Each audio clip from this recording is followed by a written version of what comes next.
So you are Meera Mohandas. Yes, sir. You are joining today. If you allow me, sir. Welcome to Special Investigation Unit. Thank you, sir. IAS കിട്ടിയിട്ടും പിന്നെന്താ IPS എടുത്തേ? അച്ഛൻ പോലീസിലായിരുന്നു. അതുകൊണ്ട് ചെറുപ്പം മുതലേ കാക്കി എനിക്ക് ഇഷ്ടമാണ്. അറിയാലോ, ഇതൊരു സ്പെഷ്യലൈസ്ഡ് യൂണിറ്റ്. സർ. തെളിയിക്കാൻ ബുദ്ധിമുട്ടുള്ള കേസുകൾ മാത്രമാണ് നമ്മളിവിടെ അന്വേഷിക്കുന്നത്. ഇവിടെ ജോയിൻ ചെയ്യാൻ സാധാരണ ആരും താല്പര്യം കാണിക്കാറില്ല. പക്ഷെ മീര ഈ പോസ്റ്റിംഗ് ചോദിച്ചു വാങ്ങി. എന്താ കാരണം? എനിക്കൊരു നല്ല ഇൻവെസ്റ്റിഗേറ്റർ ആകാനാണ് താല്പര്യം. ട്രെയിനിങ്ങിന് സർ ബെസ്റ്റാന്ന് കേട്ടിട്ടുണ്ട്. ഇൻവെസ്റ്റിഗേഷൻ എന്ന് പറഞ്ഞാൽ സിനിമയെ കാണുന്ന പോലെ വൺ മാൻ ഷോ അല്ല, മറിച്ച് ടീം വർക്കാണ്. And team is family. നമ്മളെപ്പോഴും ഒറ്റക്കെട്ടായിരിക്കണം. Got it, sir. മീര കല്യാണം കഴിച്ചാണോ? ഇല്ല. Good. Come on, let's meet our team. Okay, sir. അത് വെച്ച് വേണം അയാളെ ഇനി ഇൻട്രോഗേറ്റ് ചെയ്യാൻ. പക്ഷെ അതിനു മുമ്പ് അയാളുടെ സർ. ഇത് മീര മോഹൻദാസ് ASP. ഹലോ. ഇന്ന് ജോയിൻ ചെയ്തു ഫോർ ട്രെയിനിങ്. മീര, ഇത് DYSP Ramamurthy, chief investigator. Hello. ഇത് SA Ananthakrishnan, sir. Forensic officer Abhirami. Sir. ബാക്കിയുള്ളവരൊക്കെ ഫീൽഡിലാണ്. ഓക്കെ. സർ, ഒരു മിനിറ്റ്.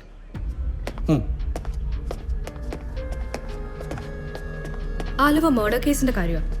ഞങ്ങൾ ബുള്ളറ്റ് മാർക്സ് കമ്പയർ ചെയ്തു. ഇതാണ് ബോഡിയിൽ നിന്ന് കിട്ടിയ ബുള്ളറ്റിലെ റൈഫിൾ മാർക്സ്. ഇത് പ്രതിയുടെ തോക്കിലെ റൈഫിൾ മാർക്സ്. രണ്ടും പെർഫെക്റ്റ് മാച്ചാണ് സർ. ഗുഡ്. അറസ്റ്റ്. സർ. തോക്കിന്റെ കുഴലിനുള്ളിൽ പ്രത്യേകതരം പൊഴികളുണ്ട്. അതിലൊരു പുറത്തു വരുമ്പോഴാണ് ബുള്ളറ്റിൽ റൈഫിൾ മാർക്സ് ഉണ്ടാവുന്നത്.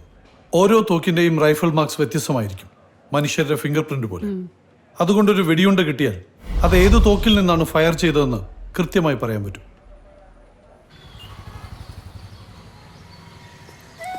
അതെ, രാത്രി ഫ്രണ്ട്സിന്റെ അടുത്ത് പോവാണ്ട് നേരത്തെ വരണം. പപ്പയും മമ്മി ഡിന്നറിന് വരുന്നുണ്ട്. ശരി ശരി, മറക്കരുത്. ഇല്ല, വരാം.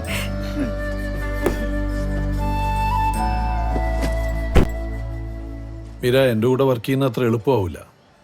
ആഹാരമൊക്കെ ഒരു സമയത്തായിരിക്കും. എനിക്കത് ശീലമായി. ഒരു ഇൻവെസ്റ്റിഗേറ്റർ എന്ന് പറഞ്ഞാൽ പൂച്ചയെ പോലെ ക്യൂരിയസ് ആയിരിക്കണം, വേട്ടപ്പട്ടിയെ പോലെ ഫെറോഷ്യസ് ആയിരിക്കണം, കത്തിമുന പോലെ ഷാർപ്പായിരിക്കണം.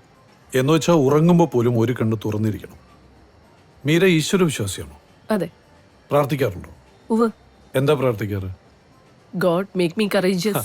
പോലീസുകാരിക്ക് പറ്റിയ പ്രാർത്ഥനയാണ്. എന്ന് വെച്ച് ദൈവം നമ്മെ ചുമ്മാതങ്ങ് കറേജിയസ് ആക്കൂല. പിന്നെ പകരം കറേജിയസ് ആവാനുള്ള അവസരം തരും. അതാ ദൈവത്തിൻ്റെ ഒരു രീതി. നമ്മൾ വേണം അവസരം ഉപയോഗപ്പെടുത്തി കറേജിയസ് ആവാൻ. Sir. Meera, chilli chicken fried rice. Okay. Get it fast. Okay sir.